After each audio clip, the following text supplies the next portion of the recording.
All right, so let's just recap where we left off last week when we last met. We were introducing the respiratory system. Fortunately, we have had two labs over the respiratory system, so a lot of the stuff will be a bit of a review, but right, we're going to introduce clearly some new information. And I had to push you a little bit for you to complete your handout, because we're off our lecture a little bit, so you had to kind of push yourself really hard to describe those partial pressure gradients, etc. But hopefully that'll help you for today's content. I just want to go back and recap some basic anatomy of the respiratory system. If you recall, our respiratory system is subdivided into what's just called the conducting zone versus the respiratory zone. And the conducting zone physically just transports the air from point A to point B between the atmosphere down to the respiratory zone of your lungs. And it's the respiratory zone in which our gases exchange, where we're going to see more oxygen unloading into the pulmonary circuit and more carbon dioxide loading into the alveoli.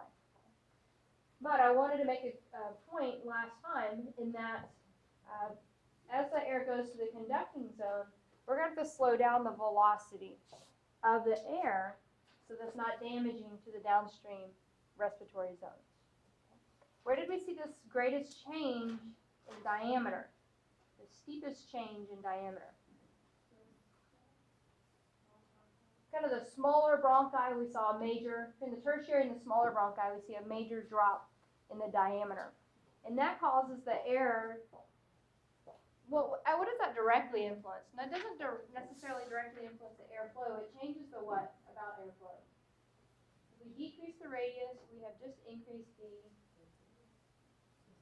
resistance. We haven't changed the air pressure, but we've changed the resistance to the flow of air. So the airflow does what? Slows down.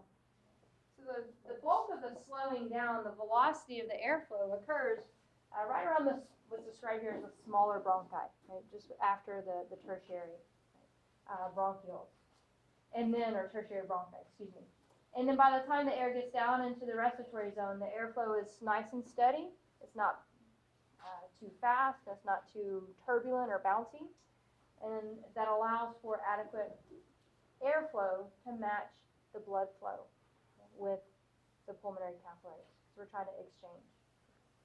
What questions do you have about that review of the anatomy of the conducting versus the respiratory zone? It's okay? No problem? All right. We also left off last time looking at the basic structure of an alveolus. We know that the bulk of the alveolus is comprised of which type of cells? The type 1 alveolar cells. Those line the surface and make up the alveoli. We talked about this last week, didn't we? Very good. We also have what type of cells? Type 2, which are colored, which color here? The green cells. Their job in respiration is what? The surfactant secretion, very good, which we're going to talk about a little bit today again. We also know that there are macrophages in our lungs to give us a first line of defense, to get rid of any potential pathogens that you may inhale. You're directly connected to the external dirty environment, right, every time you take a breath in. And so we've got these macrophages ready to give us an immediate response of protection. We also noted that the pulmonary capillaries are right next to the type 1 alveolar cells. We said that distance is really small to enhance what? What do we want to enhance? Exchange, okay, the diffusion of our gases. If you remember one of maybe our second lab, we talked about the distance. The bigger the distance that something has to diffuse through, the greater the rate of diffusion. We don't want to slow down diffusion of our gases, so let's just make the membrane small, okay, or that distance for diffusion much smaller. We also concluded that our alveoli are connected by pores. What do the pores do?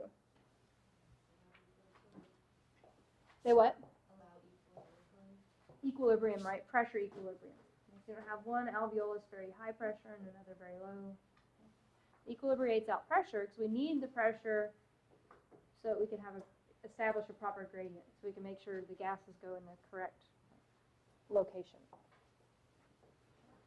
And then I think we left off here just reviewing that close relationship between the type 1 alveolar cell and the pulmonary capillaries. We said that distance is very small. It's 0.2 of a micrometer. We had made that correction in our textbook, I'm pretty sure, last week. So the image is incorrectly labeled in your textbook. Right? So it's very tiny. And so we want to enhance diffusion. Let's go ahead and just test yourself. And what I want you to do is review the partial pressures for oxygen and carbon dioxide in your alveoli and in your pulmonary capillaries. So on your guided notes, I want you to write the partial pressure in this image for each oxygen and carbon dioxide in the alveolus and in the pulmonary capillaries. So let's review. On average, okay, what is the average partial pressure of oxygen in your alveoli? Okay, take a big deep breath in. The pressure of oxygen is what? The partial pressure of oxygen is about 100 millimeters of mercury. Right? So take a big breath in from the atmosphere. It's going to be high proportion, high pressure oxygen. As blood enters the pulmonary capillaries, the blood's just been through the systemic capillaries, just dropped off oxygen and just picked up carbon dioxide. So our relative pressure for oxygen in our pulmonary capillaries as blood enters is about how much? About how much? About 40 millimeters of mercury.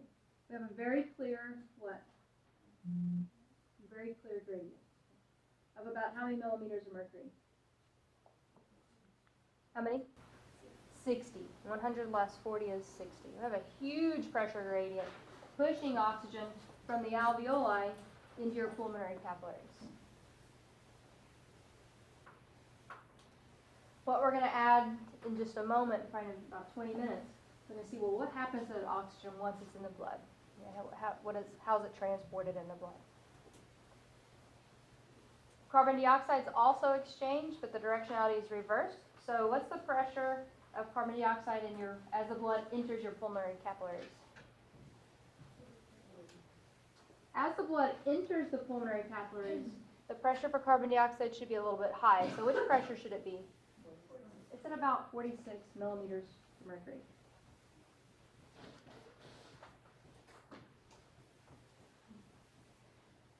While in the alveoli, the partial pressure of carbon dioxide is how much? About 40 millimeters. Again, we have another gradient.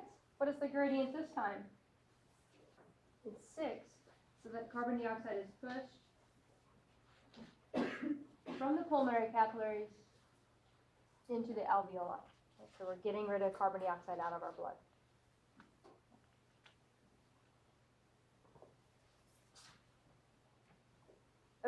A really important question was asked in class yesterday, and it's not addressed in your notes. So I want to go ahead and address it while we're here. Someone yesterday said, why is there such a big difference? Why do we see a pressure gradient of 60 for oxygen, yet only 6 for carbon dioxide? If we're expecting blood flow to continuously flow, how do we make sure enough oxygen's in and enough carbon dioxide's out? So the question is, why do we see such a big difference in the pressure gradient for each? Okay, remember, oxygen pressure gradient is about 60, and carbon dioxide pressure gradient is about 6. This ties right back into chapter 5 information due to the solubility of the gases. So if we see a different pressure gradient for each of the gases, we're trying to move them. And this has something to do with solubility. What do you think you can take away looking at the numbers in that statement which I just made? What do you think we can connect about solubility and these pressure gradients?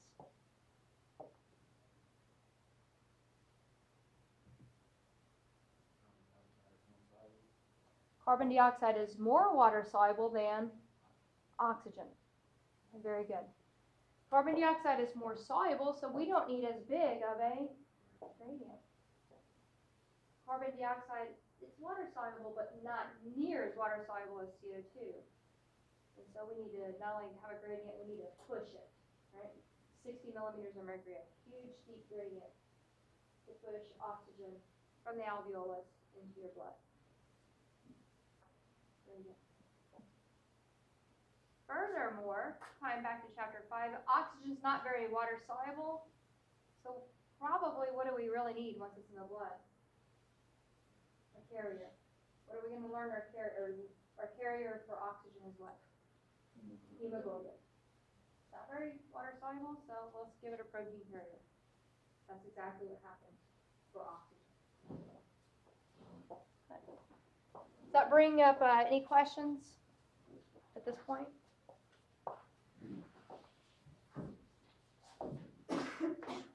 I know you kind of struggled getting this completed in the worksheet in advance.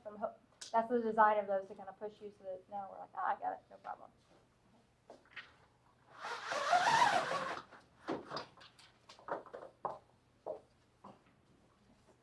We also concluded a pretty confident, did we review inspiration and expiration? No. Okay. So let's go back and just review the phases of inspiration and expiration. Remember, inspiration is just breathing in, expiration is breathing out. We introduced these mechanics in our very first respiratory lab earlier this semester. So let's just recap. If I want to breathe in, what happens? My intercostals, the external intercostals, which are the muscles between my ribs, they contract. You have them too. And then what else? The diaphragm, very good, also contracts. The diaphragm moves to where? It flattens down towards which cavity? Down towards the abdominal cavity. Goes from the thoracic down towards the abdominal cavity. Pushes down, flattens downward. The intercostals contract, so your rib cage goes which way? Outward, so it lifts up. We correlated this to what? We just created a what? We increased the volume around the thoracic cavity, or in the thoracic cavity, and around the lungs. And thanks to which gas law? Boyle's law. We know that we just increased the volume, so we must have just, which way? Decrease the pressure. You increase the volume, the pressure is going to drop. So during inspiration, the muscles contract, rib cage elevates. We increase the volume a little bit to drop the pressure a little bit. To establish a new what? Gradient. Very good. So that air will move into the lungs, into the alveoli.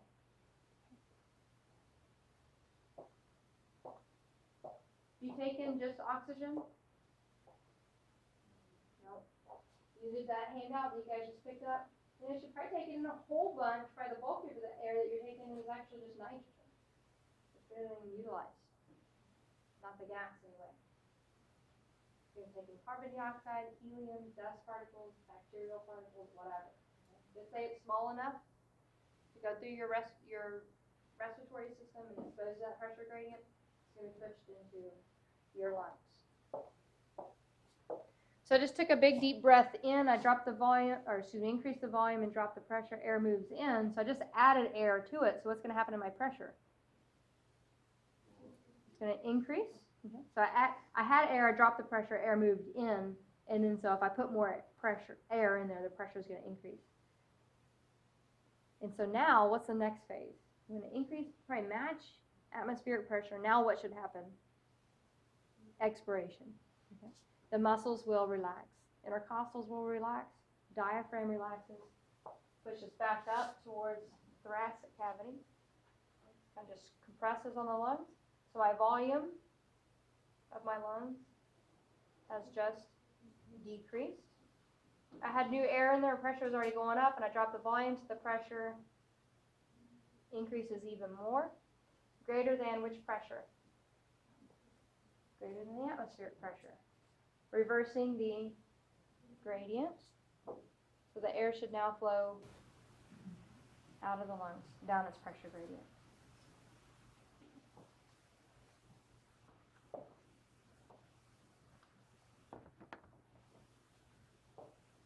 right? This happens just involuntarily, regularly. Your body's just going to do this. But you clearly can override this, right? When we did our lab experiments, you can change your breathing patterns, but your body is going to control these breathing patterns to make sure your oxygen levels and carbon dioxide levels are all at set points. What questions do you have about the mechanics of inspiration versus expiration?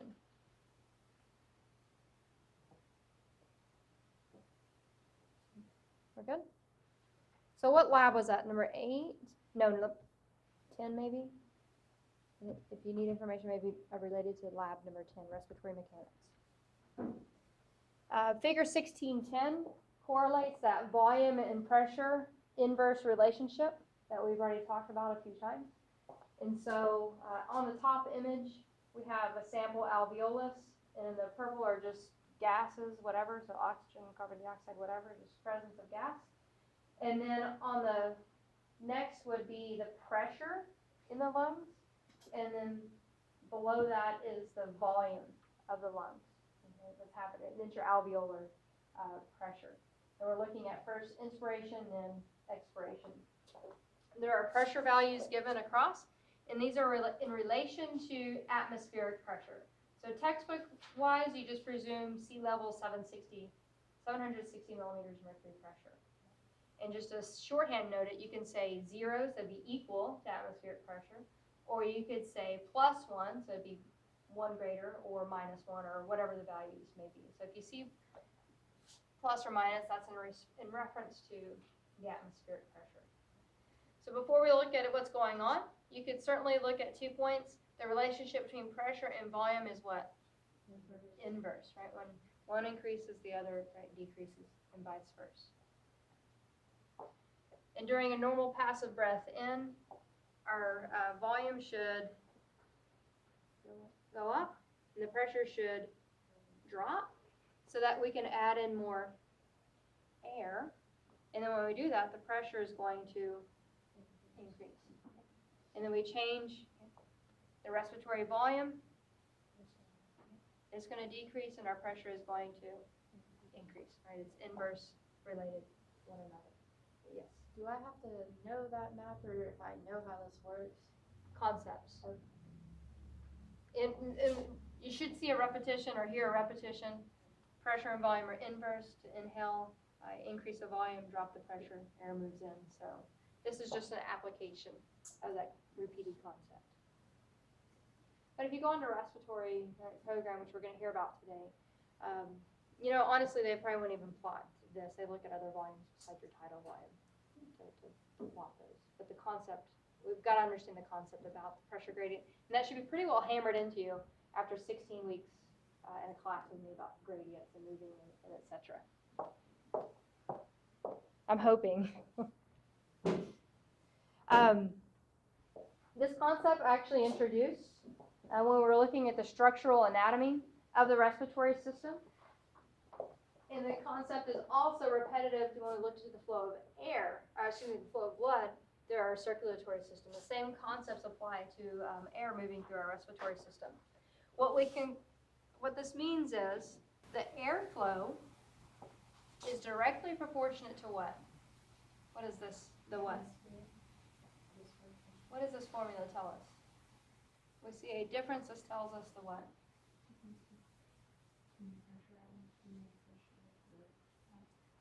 The difference in pressure between the atmosphere and the alveoli, or I could just, what word have I been using all semester? Gradient. The airflow in the respiratory system is directly proportionate to pressure gradient. So if the pressure gradient goes up, so would also my airflow. So it's directly proportionate, right on the top. What is the right? If you've been in algebra lately, what's the right word for the numerator? Oh, numerator, denominator. Okay, very good. All right, numerator. Okay, the numerator, right? So if it's on top, it's directly proportionate, right? If you multiply it, the number would increase, right? However, the flow of air in relationship to, what does the R stand for? Resistance. What type of relationship is that there between resistance and airflow? It's inverse. The denominator, right? It's inverse, so it decreases the amount of airflow. So what this is telling us is that the airflow through the respiratory system is directly proportionate to the air pressure gradient. So if I want to move air, I need a bigger air pressure gradient. But if resistance factors increase, the amount of airflow would decrease. That correlates to what we just started out this discussion with about the anatomy. We see a huge resistance factor in our respiratory system at those tertiary and so they're just called the smaller bronchi. We see a major decrease in the radius. Okay, so the resistance factors go up so much that the airflow decreases. Not to where it's dangerous, but to where it's just right. You can correlate, right? So right at set points, okay, for our body. Okay, so our body can control that. Obviously, there are other factors. If you're sick or something like that, if you've got a cold, you've got mucus in your respiratory passageways, those provide a source of what? Resistance. So your airflow is low. Okay, so it goes down, and that's when you feel weak and whatever. You're not getting enough oxygen, right? You're not getting your carbon dioxide out. And so there's other reasons why there might be resistance factors as well. What questions do you have correlating the flow of air directly to a pressure gradient and inversely to any resistance factor?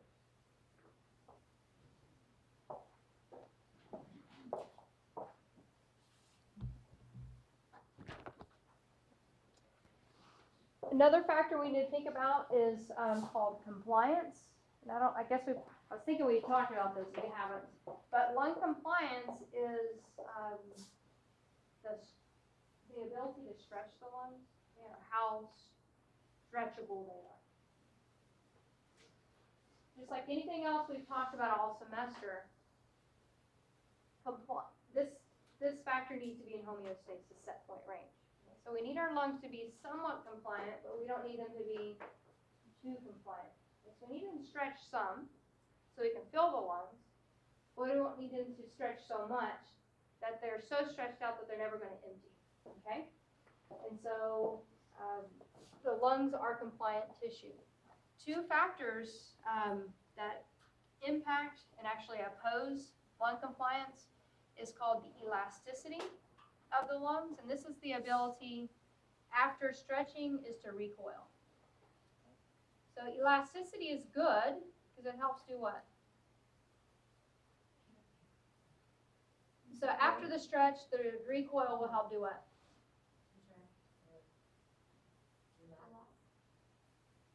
Let's change that word though, because our lungs aren't muscle.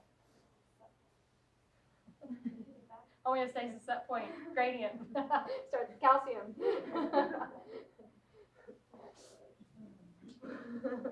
One of those it's got to be the answer, right? But when your lungs recoil because they are elastic, what's happening? And what's happening to the air? You're exhaling, your expiration. You're emptying the lungs of air. So the elastic nature is good because it enhances emptying of the lungs. But the more elastic a tissue is, the more it recoils, the less what? Surface tension is another factor. So the more it recoils, the less it can expand and become less compliant. And so there's a balance in there.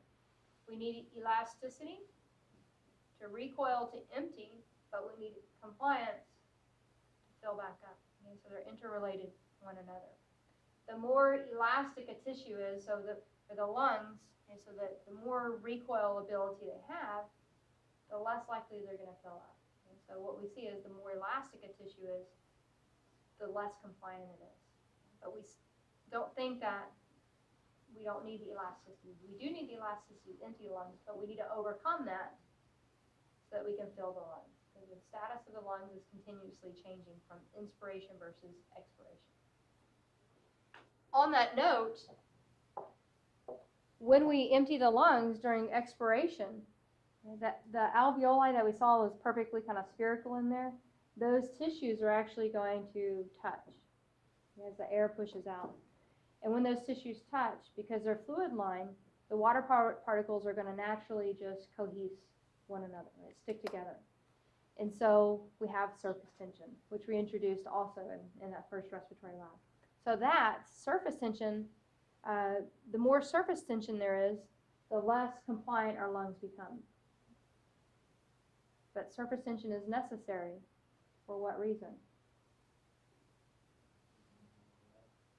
I think you're thinking of surfactant. What about the surface tension, that attractiveness of the water particles? So the actual surface tension itself just also promotes emptying of the lungs, expiration. So we need surface tension to also help in emptying. So we need the recoil, and we need surface tension to help fully empty the alveoli. However, we don't want to have too much surface tension. We don't want to have too much elasticity, because then our lungs are no longer very compliant. So one way to offset that, to make the lungs more compliant, we add into the mix what? Surfactant. So surfactant, produced by which alveolar cells? Type 2 alveolar cells are there to reduce the surface tension, not eliminate it, but reduce it, so that our lungs are at optimal compliance. So we need to empty and fill the lungs without any problem. Does that make any sense at all? So we have opposing factors. They're there for either inspiration or expiration, but we have something to kind of correct it. But we've got to keep it in set point level so that we can maintain pressure gradients and move air continuously. And that toolbox 16.4, which you would have referred to answer that surfactant question, that's lab number 9, I think it was, describes how that surface tension does enhance the emptying of the lungs, and that's overcome by the presence of surfactant to allow for the slipping of the membranes so they don't stick to one another. That actually looks like that concludes our chapter 16 material. We're going to transition now into our chapter 17 material. In chapter 17, we're going to go back and talk about our pressure gradients. I kind of put you on the spot a minute ago, so talking about the pressure gradients of each oxygen and carbon dioxide. So kind of introduced that already and differentiated between the pulmonary versus the systemic circuits. Then we're going to review how oxygen may be transported. And then also we saw carbon dioxide transport in the second respiratory system lab a couple weeks ago. So hopefully some of that will be a review. And then we'll conclude with how we neurally control respiration in all theory. This is a review from chapter 9 and 10 when we talked about reflexes, or really 7, 8, 9, the nervous system. So we're going to talk about receptors, control centers, and effectors, and tying that into controlling respiration. So figure 17.1 reiterates simplifies the two circuits. What are our two circuits? We have our pulmonary and our systemic circuit. Our pulmonary capillaries, their job is to do what? The capillaries are dropping off which gas to the lungs?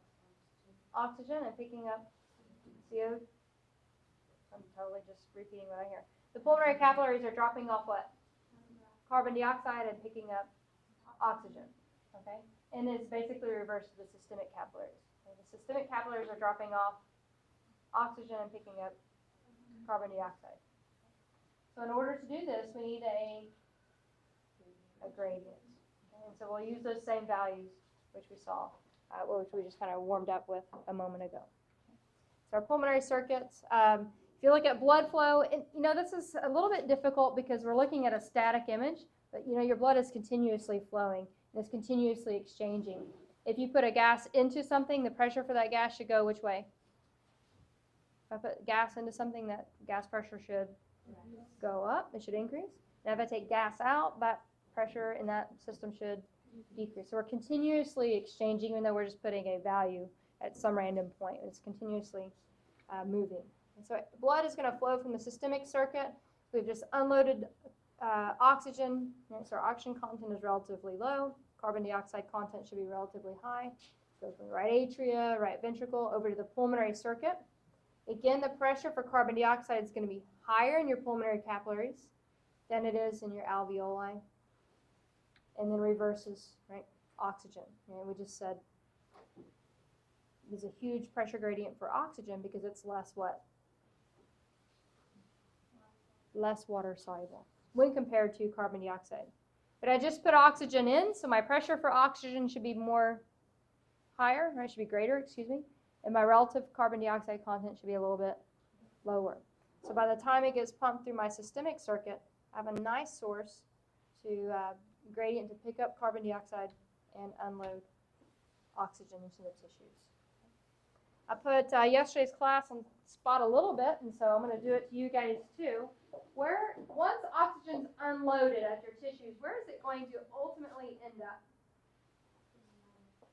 All right, you guys, yes. Nobody like, oh, no, yeah, you got it, right? Say it louder. Mitochondria. Your oxygen's going into your tissues. It's going to diffuse out of the capillaries into your tissues and very extremely likely going to bind at the end of the electron transport chain to serve as an electron acceptor. Okay, so it's going into your mitochondria to serve as an electron acceptor, and then it'll form some water. Carbon dioxide, somebody else, right? So you obviously recall your respiration. So somebody else. Where would carbon dioxide be manufactured or released along the way? The Krebs cycle, very good. And where else is our CO2? The linking. All right, you guys. Good. You're going to go away being my favorite class, aren't you? Respiration at the end of the semester. Good job. All right, so I'll only put the Monday class on the spot, not you. Good job. All right, so once we take oxygen in the tissues, it can go into the mitochondria, serve the electron transport chain.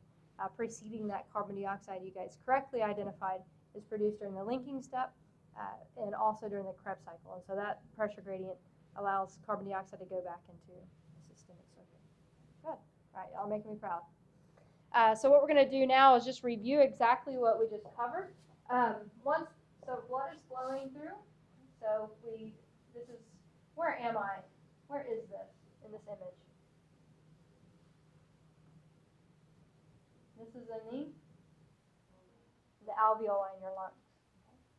And so I want to move oxygen into my blood and carbon dioxide into the alveolus. And so let's just repeat these pressures. The pressure in the alveoli should be at about 100 millimeters of mercury. And as the blood flows through, the pressure of oxygen as it enters the pulmonary capillary should be relatively low. At about how many millimeters of mercury? About 40.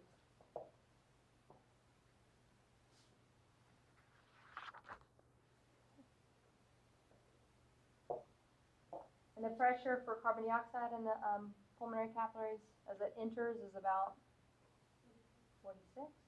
While in the alveolus, it's about 40.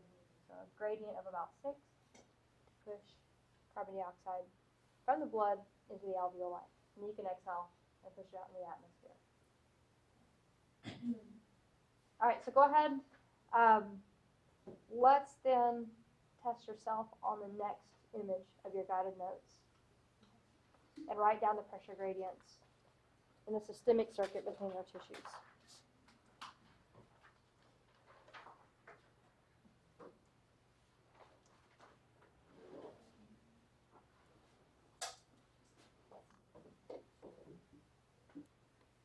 So let's just review. I'm not going to show the image yet because the values are given.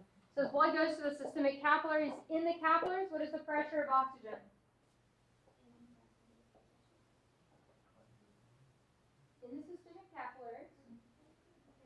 In the systemic capillaries, as blood enters, right, your tissues, the pressure of oxygen is about 100. It needs to be really high because your tissues need the oxygen. And so we want to push it from the blood into your tissues. So if it's about 100 in your systemic capillaries, what is it in your tissues? About 40 millimeters of mercury. A gradient. So pushing it your tissues need oxygen, so the pressure of oxygen in your tissues is probably low. If they're living, if they're respiring properly, right? Conversely, carbon dioxide is going to be greatest where? If everything's good and hunky-dory. Higher tissues at about how many millimeters of mercury? At about 46 millimeters of mercury. And in your blood, it's about 40 millimeters of mercury. So greater than. So carbon dioxide out, oxygen into the tissue. Down the pressure gauge. Is that repetition helping a little bit? Where that gas needs to go is where that pressure is going to be the least. Where it's coming from is where the pressure is going to be highest.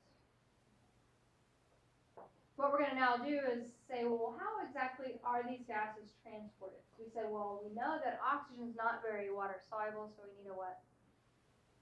A carrier, and it is specifically hemoglobin. And we'll do the same thing with carbon dioxide. So we're using some similar images as we just used a minute ago. So your tissues, again, CO2 diffuses down its pressure gradient into the blood, and oxygen likewise, but into the tissues. If we look at oxygen, it's going to be transported in your blood, the bulk share bound to hemoglobin. Because why? It's not as water soluble. Because it's not as water soluble, it binds to transporter, which then makes it more water, makes it tolerable to the water. So the bulk of your oxygen is going to be bound to hemoglobin.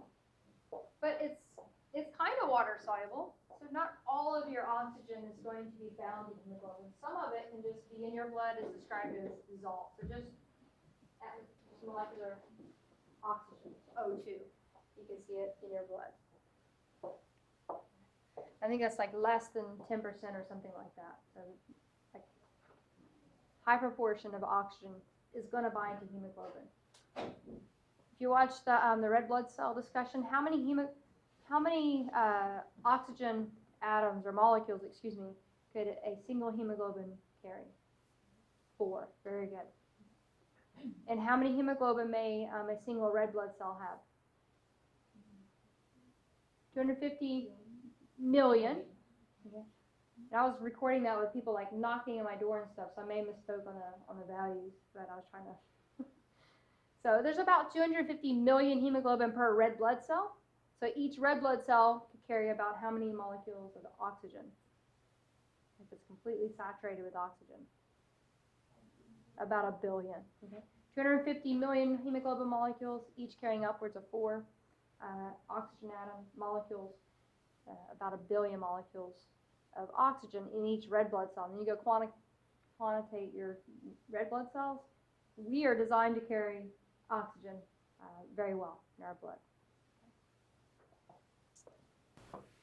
So schematically, okay, so oxygen once, okay, so I'm just trying to illustrate here. Oxygen can diffuse into the plasma. So if you have this, just say dissolved. So I'm just putting this image to the previous text. Or it could diffuse into your red blood cells and bind to hemoglobin, as illustrated. This is called oxyhemoglobin. When hemoglobin's bound with oxygen, it's called oxyhemoglobin.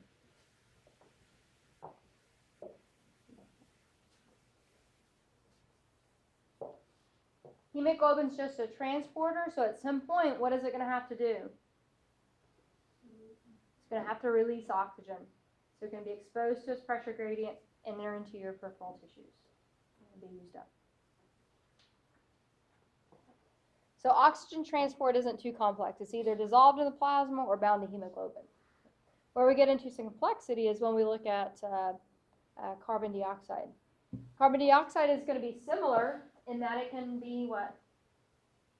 Dissolved, or it can bind to hemoglobin, or what? What was the third mechanism for carbon dioxide transport? We introduced in lab. Converted to bicarbonate ions. So let's review carbon dioxide transport. Again, we said the 3 mechanisms is it's either just dissolved as CO2 in your blood. It's more water soluble than oxygen is. It certainly can be bound to hemoglobin. Hemoglobin can bind to other gases.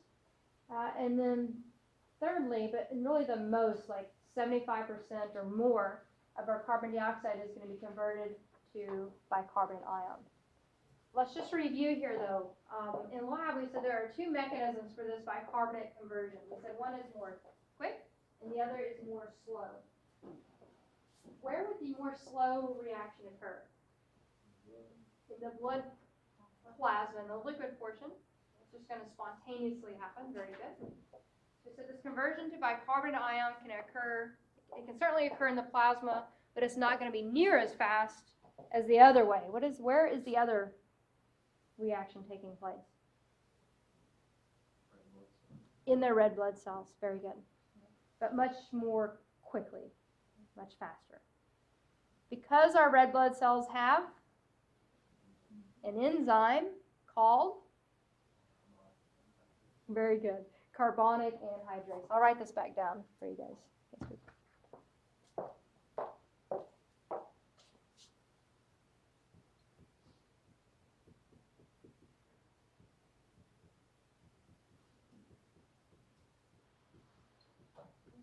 Carbonic anhydrase is an enzyme located in your red blood cells, which binds to carbon dioxide and what? What was that reaction?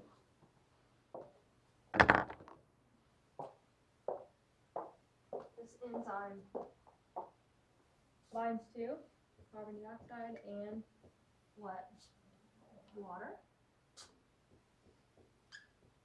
To form, what's the combination of it? It's called carbonic acid. What's the molecular formula? H2CO3, which is our carbonic acid.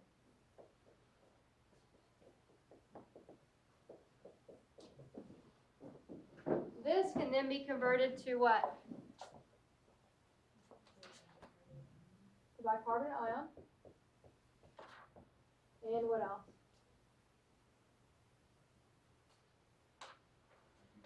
Hydrogen ion. Very good. Or proton. Very good. So carbonic anhydrase in your red blood cell can enhance this reaction. Or this reaction can occur more spontaneously just randomly in your blood plasma. Because there's carbon dioxide in there, there's water in there, they can react, form the acid, and then that can dissociate into the individual ions. And so we're going to do the exact same thing we did just a moment ago. And we're going to take these words and put them into an image in your guided notes. So I'll have each of these, it's kind of jumbled in this image. If we're looking at, this is at my systemic capillaries. The reason I know this is, other than it's labeled, is this tells me it's my tissues. So tissues want to liberate carbon dioxide. So once carbon dioxide's made, it's going to just diffuse into the blood plasma, down its pressure gradient. So it diffuses into the plasma. We said, in the list above, we said it's just dissolved. Alternatively, it can diffuse into where?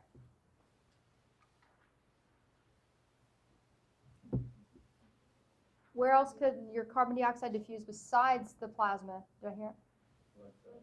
Into your red blood cells, where it may combine with what? May bind with carbonic anhydrase, or it may bind with what? Hemoglobin. So carbon dioxide can also diffuse into our blood cell and bind with hemoglobin.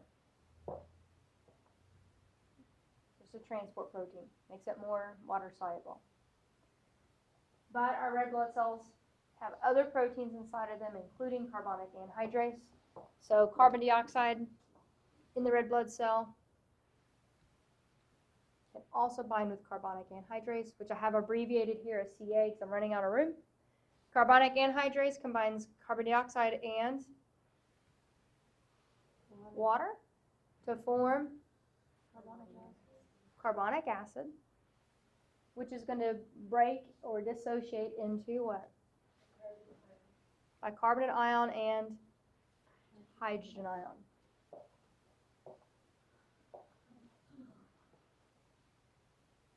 at this point, we said the carbon dioxide, even though it's kind of masked in here, it's now become more what? Yes, yes.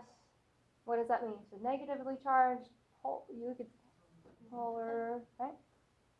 Why do we care about its charge? It's now soluble in water, which is a polar molecule. I want to turn your attention though, once this bicarbonate ion is actually made, it doesn't stay in the red, it's made in the red blood cell, it's not going to, probably not going to stay in the red blood cell. And what happens is it's an ion, so it can't diffuse out, it has to be what? It has to be transported out. Okay? And so we have an ion transporter, which I know you're obsessive over now after this semester about ions. Okay? And so bicarbonate ion, man, it's terrible. The bicarbonate ion is transported out. But listen, right, all semester we talked about moving ions and creating charge, voltage changes, right? We don't want that in our red blood cell. So if I take something negative out, what should I do? I replace it with something negative. Just keep it balanced. Okay? And so what your cells can balance the bicarbonate ion loss with is called chloride. So bicarbonate ion, when produced in the red blood cell, is transported out, and chloride is transported in. You read your textbook. What is that called? Put the chloride in and take the bicarbonate ion out.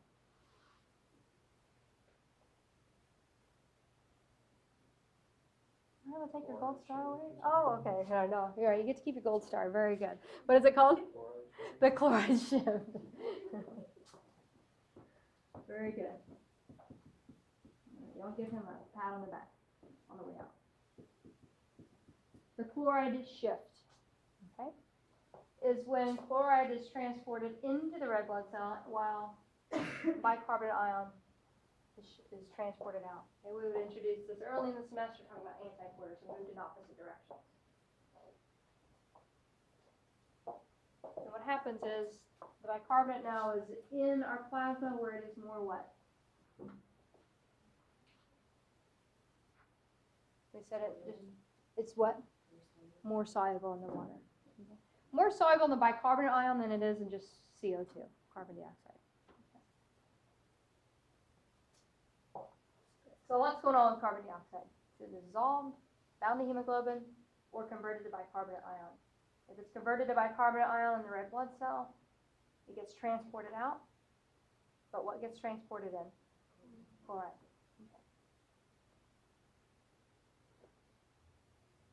But at some point, our body's going to have to get rid of this. So what's going to happen? If we don't exhale bicarbonate ion, what do we exhale? Carbon dioxide. So what is going to happen? It's going to have to go in the opposite direction. So that's why you may see in these reactions, they're reversible. So bicarbonate ion can bind with hydrogen to form acid, which can dissociate into water and CO2. This can be sped up where? In the red blood cell. So that bicarbonate ion needs to go where?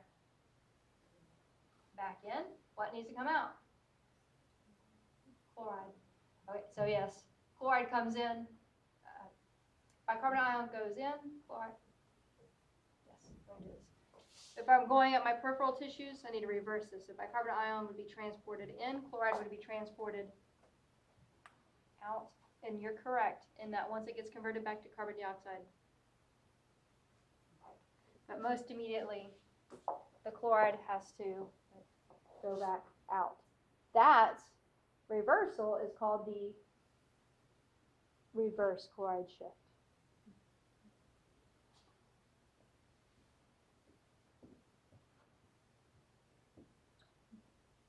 And that mechanism is so that we can get bicarbonate ion which way?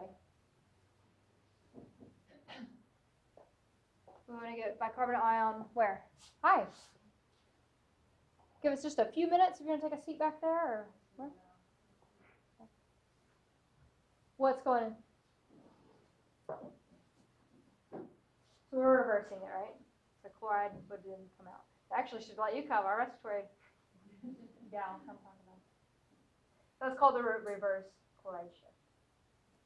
And then, as you guys noted, once the carbon dioxide is reconverted, it diffuses out of the red blood cell, goes to a pressure gradient, and then the pulmonary circuit will go to the alveoli. And exhalation, push it out into the atmosphere. What questions do you have at this point?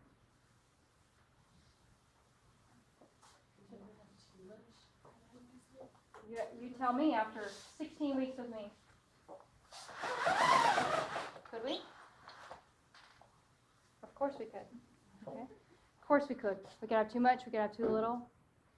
And our body's going to do its best to keep us in what? Set point. Okay. So if we overaccumulate acids or ions or whatever, that calls in our renal system, which we're going to hit on Thursday. Okay. And so instead of just binding and buffering, you actually just eliminate any excesses. So your body will do its best with the conditions which it has. Okay. Additional questions? All right, how are we doing on time? I'm gonna take about 5 more minutes, and then I'll turn it to you. Okay. All right. So we talked about the transport of our gases, and then what I'm gonna do is conclude with just the reflex, to control respiration. Again, I'm not gonna go into expansive detail because, in theory, there should be a review through this semester about the role of receptors, the control centers, and our effectors. So if I want to control respiration, what do you think I probably need to monitor? I need to monitor my gases, so oxygen, carbon dioxide. What else could I monitor?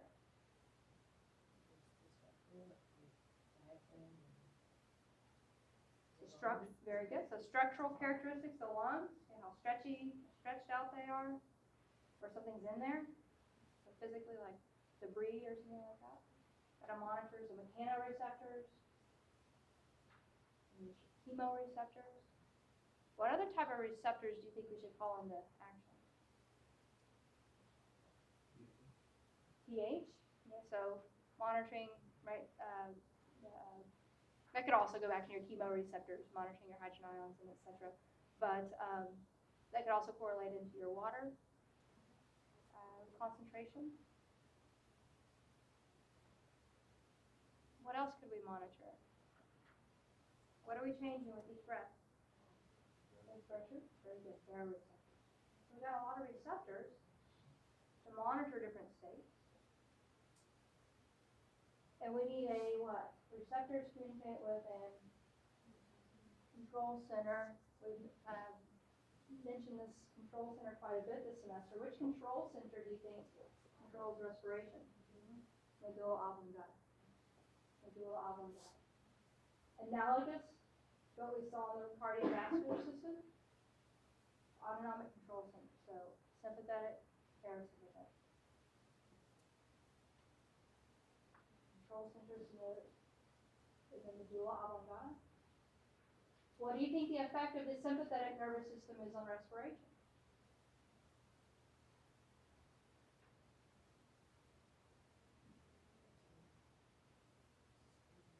Speed it up. Sympathetic nervous system, fight or flight.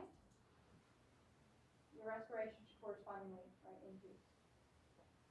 By contrast, so we would call those the respiratory exhalatory zones.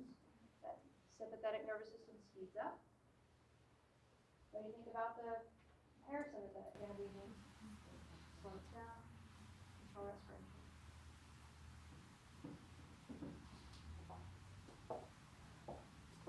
What about our effectors?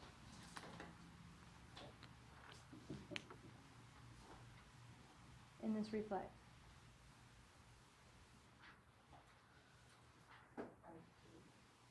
If I want to change my respiration, if I want to physically change my rate of respiration, what organs could I target? What can I, the diaphragm? The diaphragm? your intercostals to change their activity based on sympathetic or parasympathetic nervous system. And also what you override, what you can consciously change your breathing patterns. It's going to target those muscles, intercostals and your diaphragm. All right, I have a respiratory person here on call, so I want to see if there's something that you think that I need to add in here since you're a specialist here. This is like so perfect. I know, it wasn't even like design. Is there anything that you think is really important that I should add in this discussion at this point? I'm going to add a couple things when I talk about respiratory medicine. Okay. Okay, perfect. All right. We're going to go ahead and conclude our discussion here. On Thursday, we'll meet back here in this classroom, renal system, one day. So be sure to use your guided notes, look at the objectives, bring your attention to those sections in the textbook to correlate. I'm ready to go. We'll wrap up. And those videos, which I referred you guys to watch before the last lab, I would review those as well. Okay?